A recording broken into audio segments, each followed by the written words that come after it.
यार उस दिन मैंने एक बहुत मशहूर गाना देखा, उसमें आप थे, फिल्म का। किसी रोज मिलो, हमें शाम डले। हाँ क्या बात है यार। क्या, और इस दफ़ा आपने एक नई फिल्म की है, वो भी इतनी ज़बरदस्त। दीमक भी अच्छी चली है। हाँ। फिल्म्स तो तुम्हारी भी अच्छी गई यार। हाँ यार, कहाँ चली गई हैं? मैं हर साल नॉमिनेट हो जाता हूँ, अवार्ड शवार्ड नहीं मिलता मुझे बेस्ट एक्टर के लिए। अरे यार, इस दफ़ा भी हुआ हूँ मैं भी हुआ हूँ, लेकिन आप मिले, मुझे फिल्म से नहीं हुआ हुआ। हाँ, लेकिन टीवी पे तो मिल ही गए आपको। मैंने देखा आपके घर में थोक के हिसाब से। लेकिन for the love of theatre Yasir, वो नहीं ख़त्म हो रहा तुम्हारा, और ये चीज़ मुझे बहुत जो है ना वो अच्छी लगती है तुम्हारी। नहीं, मेरा दिल है मैं आप सबको भी घसीट के लाऊं उसमें। I would love to. Time देना पड़ेगा बस। क्यों नहीं, पैसे तुम पैसे कम, दो, टाइम मैं ज़्यादा। नहीं, सॉरी, यही तो काम है थिएटर का, पैसे कम और टाइम ज़्यादा। नहीं, पैसे दो, भाई आपका हाजिर है। कैसे हैं सच्ची बात कर रहा हूँ ना, सही कर रहे हैं, सही। मैं आखिर में क्या बिल तुम दोगे मेरे घर का? नहीं, आपके घर का तो बिल आता भी नहीं है, मुझे पता। क्यों? अपना घर है ना। नहीं, लेकिन बिजली का तो आता है ना। कितनी बिजली, आप बिजली पे चलते हैं? भाई बाकी सारी चीजें तो बिजली पे चल रही है, अब तो गाड़ी भी बिजली पे चलती है। आपकी गाड़ी बिजली पे? हाँ, जो आ रही है। माशाल्लाह। हाँ। बड़ी वाली ले रहे हैं? देखो कौन सी लेते हैं, सारी सब बता दूं मैं।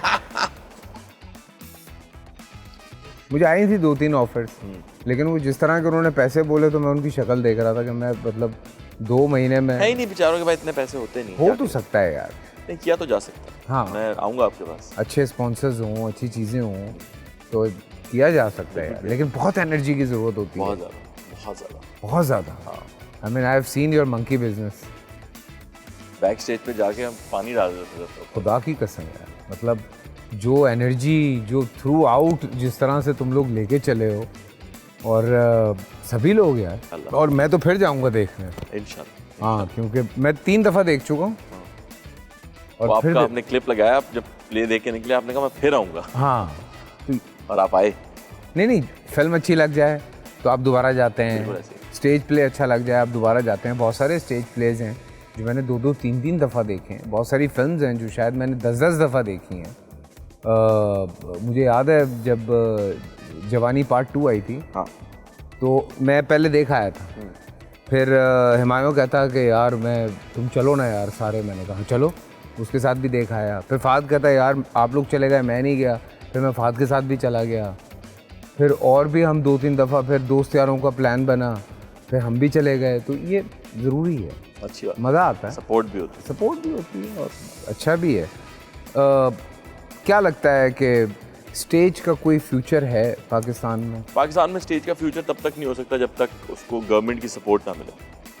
गवर्नमेंट जब तक सपोर्ट नहीं करेगी, स्टेज के पास इतना पैसा ही नहीं है, और मुश्किल काम है, मेहनत वाला काम है, और बहुत लंबा है प्रोसेस, बहुत लंबा। आप उसकी राइटिंग, उसके बाद आप उसी को आप बार बार तो चला नहीं सकते, तो आप उसकी राइटिंग करेंगे पहले, फिर उसकी रिहर्सल इतनी लंबी है, रिहर्सल के पैसे कौन देगा? मैं अगर आपको 3 महीने के लिए रख लूँ, 3 महीने के आपकी एक चार्जेस है ना, वो कैसे पे करूँगा मैं आपको? हाँ, ये भी है। नो, तो स्पॉन्सर उस तरह से है नहीं। करो, मुझे नहीं पता।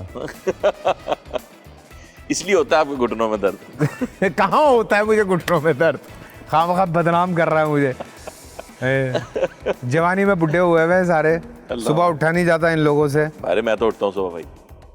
जिम में तो नहीं आया तुम? जिम में नहीं आता, ये अलग है, मैं बाहर से गुजरता हूँ जिम के। अच्छा, तो एक आजकल पॉडकास्ट पे इंटरव्यूज में एक सिलसिला शुरू हुआ है कि नंबर्स दें, ये ओवररेटेड है, ये अंडररेटेड है। Do you agree with that?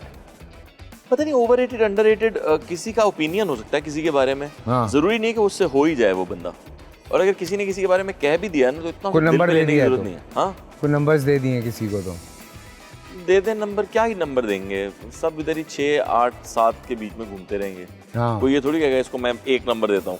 नहीं दिए भी हैं कुछ। जरूरत किसकी होती है? किसने किसको कहा? तो नहीं दे दिए थे भाई, वो हमारे फिरदौस साहब ने मुझे पता नहीं 3 नंबर दे दिए। फिरदौस साहब की एज में उनसे ये सवाल करना भी अच्छी बात नहीं है। हाँ, इस एज में ना आप ज़्यादा सोचते नहीं है, बोल देते हैं।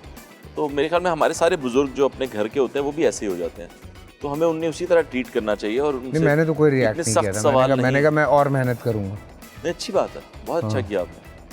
तो उनसे सवाल पूछना गलत है, उनसे नहीं पूछना चाहिए ऐसे सवाल, वो अपने हिसाब से जवाब देंगे उसको। लेकिन ये सही है, ये इस तरह के क्वेश्चंस करना।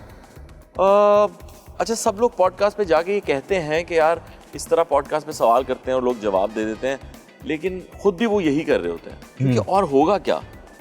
हम क्या ही बात करेंगे और कितनी बात करेंगे, या ऑडियंस और क्या सुनना चाहती है। अभी मैं बैठा हूँ, मुझसे यही सुनना चाहती है अब ये किसी के बारे में कुछ कहेगा, और मैं फन मोड में बैठा हूँ। अभी आप मुझसे कोई किसी का पूछेंगे, मैं कुछ कह ही दूंगा शायद, और मेरे बिल्कुल वो मकसद नहीं होगा। फिल्टर नहीं है। हाँ, फिल्टर नहीं है। नहीं, फिल्टर तो ऑब्वियसली है, वरना तो गाली गलोच हो रही होती है।